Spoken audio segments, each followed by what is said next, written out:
Okay, this last walkthrough video, I wanted to walk through a case where you're trying to do control where the fan is mostly on. Okay, so I'm going to change the simulation time on this one to a longer time period so that we can play around with this. Okay, so you do the same thing.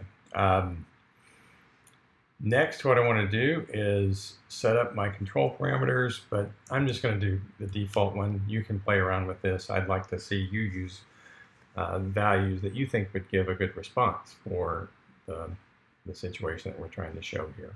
All right, so after I walk you through it, you can play around with the control parameters to get a good response. Okay, so let's get started. What we're going to do is we're going to turn on the system. So I've got this running, it's loading, it's going to clear this and show a longer run time.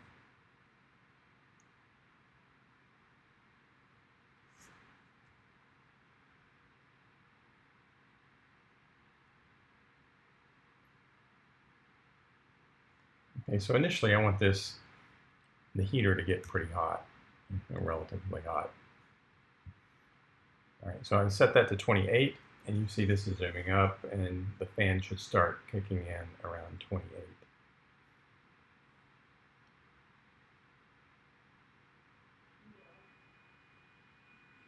Okay, so we hear the fan turning on.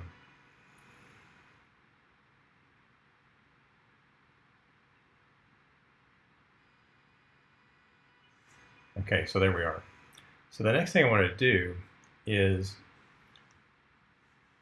turn the set point down to where the fan essentially needs to stay on all the time to keep it at this set point. Now I like this case because now this takes the dead time of the fan out of the picture. And so I wanted to show you that you get a cleaner response without all these oscillations. It's the delay and the dead time that create the oscillations in the other cases that we've looked at. Okay, so I think I played around with this. I think 24 degrees is doable on mine. It might be a different number for yours. But I hit this and you can see it's heading towards the 24-degree response.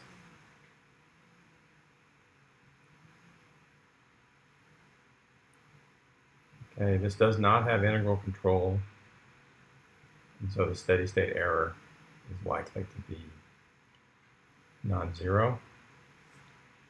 Okay, remember we're not worried about the blue line for these examples because that's the blue line won't necessarily match the yellow line because of the model mismatch. We're using the default parameters. Okay. All right, so you can see this no longer looks stair-steppy like in here. These are small steps that come from the fact that we essentially have quantized outputs for the fan.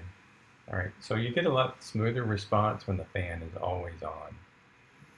Okay, and so if I wanted to tweak that up a little bit to 24.5,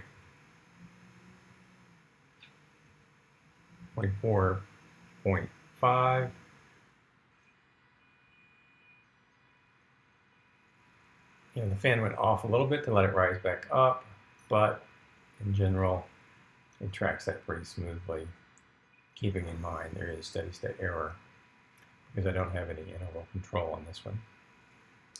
All right, so I wanted you to show me that case as well, and it's nothing formal here, no specified cut-on times, cut-off times, temperatures. Just play around with it like I've just done, where you have let it get hot.